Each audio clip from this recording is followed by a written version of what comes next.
Hey everyone, Pushing Up Roses here, and welcome to an experience. I just have one question for you. Have you ever felt like this? Welcome to Round the Twist, an Australian show that is equal parts comedy, supernatural, and sometimes inadvertently horror. It's not categorized as a horror show, not like Goosebumps or Are You Afraid of the Dark. It just so happens that some scenes in this show traumatized young kids. The first and second seasons of Round the Twist were adapted from the works of Paul Jennings, an English-born Australian writer known for his compilations of wacky, silly, and sometimes horrific short stories. I read a few that were adapted into episodes, and I found I really enjoyed his writing. His work is primarily considered comedy, which I agree with, and he is also known for his plot twists, primarily in the form of a surprise ending. This gives the name of the show a couple different meanings. The first being the British term round the twist, which can mean to drive someone mad or act unreasonable. His incessant snoring is driving me round the twist. Or an idiom meaning that someone's behavior is strange. You'd have to be round the twist to think Murder, She Wrote is a bad show. Oh my. The family's last name is Twist, and I also thought the phrase could be referring to the lighthouse with its spiral staircase that twists around the structure. I found one source that listed it as an offensive term for calling someone mentally disabled, though I mostly found definitions that are akin to the saying, "This is driving me nuts." Basket, my cat is driving me round the twist right now. Would you get out of here? Trying to do the voiceover. The theme song, which has no business being as catchy as it is, definitely indicates the title represents a feeling, with lyrics that sing, "Have you ever felt like this?" Jennings' work falls in line with a lot of other zany series that I felt drawn to as a kid.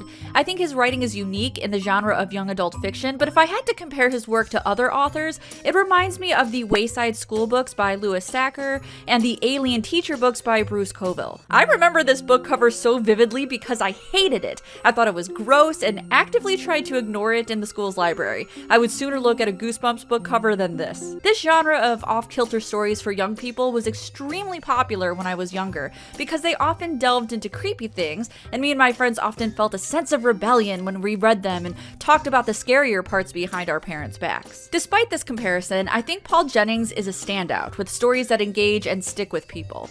In preparation for this video, I read several short stories, including The Cabbage Patch Fib, which was adapted for the show, and Yes is No, which I found particularly mature and clever.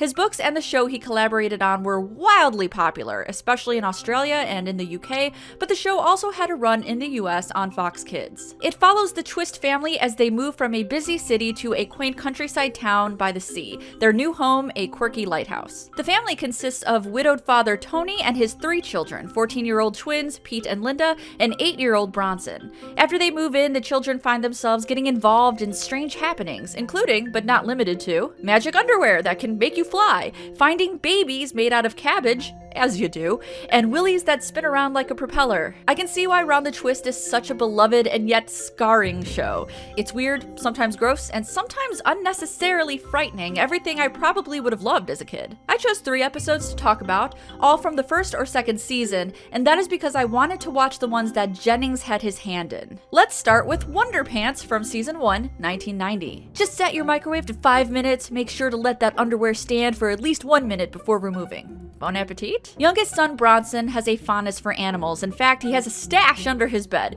hidden away so his dad doesn't find out. Older brother Pete tells him that there's going to be a frog jumping contest and that they must beat town bully Gribble. That name was a choice. Bronson grabs a shabby looking shoebox from under his bed. Is Loopy Leaper. Meet my poison dart frog. It's not, but I wouldn't put it past Jennings to have a poisonous, slimy menace wreak havoc on the contest, though that wouldn't be entirely dissimilar to what happens later on. At breakfast, Daddy Twist is upset to find little white hairs caught in the bristles of his toothbrush. As an aside, this guy reminds me of the singer from REO Speedwagon. I'm just waiting for him to sell me a compilation of the world's most romantic hit songs. It's awesome. Bronson admits that he used a toothbrush to brush his mouse. Daddy Twist loses it, and in the commotion, Loopy Leaper leaps into Dad's trousers, where he proceeds to do a dance like he has ants in his pants. I can't fight this feeling anymore. The frog jumping contest is plot B. Plot A is about these extremely 90s looking underwears. The family needs to leave, but Pete's underwear isn't dry yet, so he puts it in the microwave. When he removes them, they're sparkling, and when he wears them, he finds he has magical powers. He soon figures out he has the power of super strength, flight, super speed, swim like a dolphin, and the ability to fully conceal himself into a bunch of mannequins. You know, the important stuff. To parallel the frog race, the kids also must participate in a school race. Pete attempts to flirt with one of his schoolmates only to neg her instead. I guess the underwear does not give you the power of charm. He uses his super speed to pass her and she's like, the audacity of this bitch. Two Japanese men are visiting the small coastal town, perhaps hoping to buy some real estate, and they happen to see Pete running his little heart out towards the ocean. Pete dives in, where he proceeds to flip around like a dolphin. The men are so impressed they take selfies with him. Though these special effects leave something to be desired, I was pretty amused by these incredible selfies. We gotta get that on Instagram stat. Unfortunately, the water caused the magic undies to shrink, and Pete can no longer wear them. In the meantime, everyone is gearing up for the frog race, which is going to be videotaped for posterity. Gribble grabs the mic and says, Everyone wants to see Mugger. No one sees Mugger till the race starts. He's in top form and he'll eat him alive. you have no idea how accurate that statement is going to be. I love the kid who plays the announcer. He puts every ounce of his energy into every scene. Thanks. Loopy Leaper hasn't shown up yet as he got himself lost, but the race is set to begin anyway. To no one's surprise, Gribble's frog is not a frog, but a giant toad. Pete finds Loopy in the locker room and brings him to the race where absolutely nothing is happening. Oh, this kid is reading Misery. Actually, come to think of it, that might be foreshadowing. This kid explains that it's not damp enough in the barn. The frogs are conserving their energy. Oh good, we have a frog splainer, thank you. After this kid sprays all the frogs and the toad with this hose, this happens. A tragedy and disaster before my eyes! What? And I cannot stress this enough. The fuck. Oh, Jesus, God, no. This got disgusting so fast. The toad eats all of the frogs in the competition, and it is genuinely gross. Pete has a brilliant idea though. He puts the teeny tiny magical underwear on Loopy, and he leaps through the roof, through the sky. The out-of-town visitors manage to get some wonderful selfies right before the frog goes into orbit. But wait, he's making his descent. Can he stick the landing? This show is fucked up. The next episode I watched is called Know All, and it is my favorite out of the ones I've seen.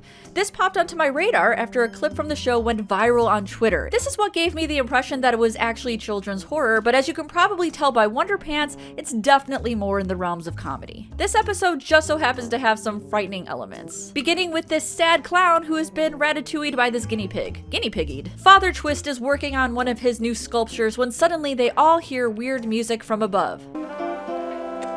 God? They quickly run to the top of the lighthouse to find the source. These instruments are alive. I don't know why this statement had me on the floor laughing when I first watched this, but it did. I don't know if it was this guy's delivery or what. These instruments are alive. Suddenly, they see something in the ocean floating towards the lighthouse. It's a heavy trunk. Thank you, God, you work in mysterious ways. God damn, this show likes mannequins. The trunk holds circus items like clown costumes and juggling pins. They decide to put some of the clothing on their scarecrow, who is an abomination and begs for death. He does look different. Sadder. That night, Linda is having nightmares and starts babbling about a lady clown named Elspeth. The next morning, everyone is dressed as circus performers, and Linda insists the clothes have magical powers, and they kind of make her feel sad.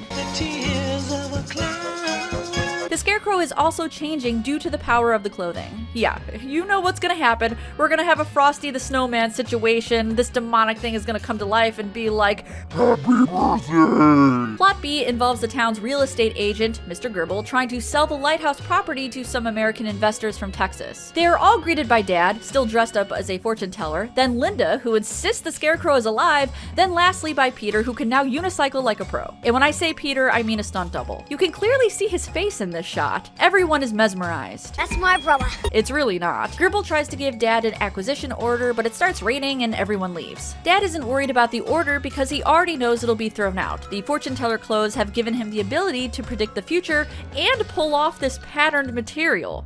Scarecrow's moved. Strike a pose. Peter and Bronson wander off to find Nell, the previous owner of the lighthouse. They think she may know something about the circus trunk. The scarecrow is now fully sentient. It's the tongue that gets me. I don't like it, it bothers me. He takes the pole out of his back and starts chasing Linda in one of the most absurd things I've ever seen on TV. That's a pretty rough jump scare though. This happens right before the creature crashes through the window with velocity. But the real question is, the question that's all been burning in our minds is, what priced the Earth? I can see how this was scary for kids, though the frightening aspects of the chase are soon cut by a hilarious stair surfing scene.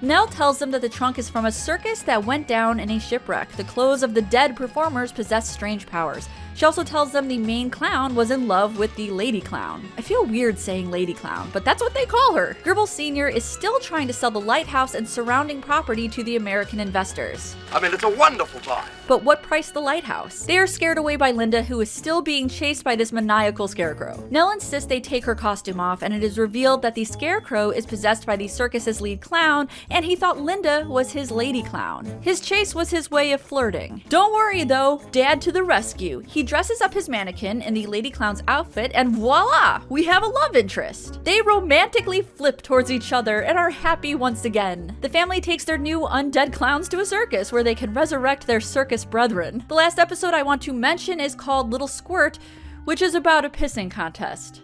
Yes, a literal pissing contest. My god, stop high-fiving each other! This one isn't worth talking about in great detail. I just wanted to show a tiny bit of it because I think it really shows the bizarre mind of Paul Jennings. Bronson wants to take part in the peeing contest, but he just can't pee hard enough. He comes across a water spirit that looks like a mime who thinks Bronson is responsible for throwing rocks into the river when it's really Gribble who wants to build a water park over it. This water spirit travels throughout the water to, frankly, harass Bronson and his friends. Stephen King presents The Drip. It primarily travels through things connected to water like pipes and hoses, so don't even ask me how it got into this pop bottle. Bronson stops Gribble from building his intrusive aqua world, and as a thank you, the water spirit helps him win the pissing contest. I don't know if this means the spirit was in this kid's penis and shot himself up there. I don't know. I don't want to think about it too much because it's making my head hurt. I watched several more episodes from the series and enjoyed them. The show was meant to be watched by both children and adults, and I think it was successful in that way. I liked it for its weird supernatural elements and for the nostalgia and dopamine rush I felt when I remembered being a kid and reading books in a similar vein. One thing I've noticed in Australian humor is that things like body parts and nudity are treated very casually and not as sexualized as you see here in the US. Bodies aren't sexual as much as they're just there, often portrayed as lumpy sacks used as a comedic device, hence the helicopter penis. You've got a whirly willy.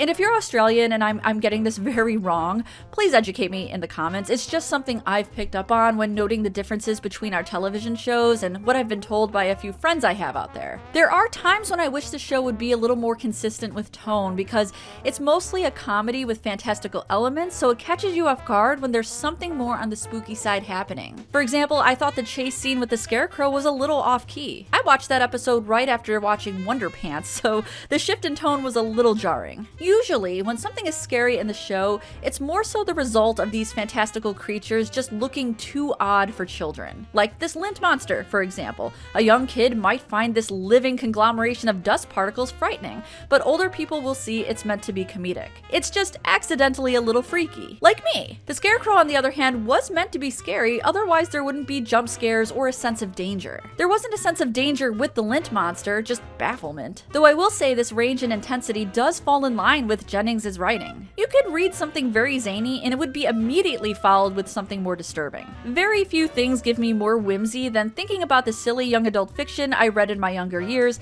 and even though this show didn't quite give me the burst of nostalgic dopamine I was kind of seeking, it did remind me of the authors I used to love as a child. It put the work of Paul Jennings on my to-read list, and I got to see this cult classic show that so many people seem to love. When I brought it up on Twitter, I got a huge enthusiastic response with many people expressing their fondness for this childhood classic. I definitely recommend giving giving seasons 1 and 2 a shot. As for seasons 3 and 4, Paul Jennings wasn't involved, but I did watch a couple episodes and found they were also oddly enjoyable. Just know that the cast changes basically every season, so don't get too attached to the actors. If you're interested in reading the stories the episodes are based on, I would definitely recommend Jennings' short stories collections. If you have any episodes of Round the Twist you think I or other people should watch, definitely leave your suggestions in the comments. I can't wait to see what people have to say about this show. Until next time, stay spooky. Hey everyone, thanks again for watching my video on Round the Twist. I hope it sparked your memories of young adult fiction and weird clowns. If you want more retrospectives by me, I have a few on offer, but first a heartfelt thank you to my patrons who continually allow me to make content I love and enjoy. If you want to support me and the channel, please consider donating a few bucks, but no worries if not. Likes and shares are equally important to me. Though to be fair, I cannot buy my dinner with likes and shares. If you want to see more content from me, here's a couple suggestions. On the right, I have a retrospective on the classic show, The Adventures of Pete and Pete, and on the left, I have a breakdown of one of the most disgusting episodes from the Goosebumps television show. Thanks again, and as always, I'll see you in the next one.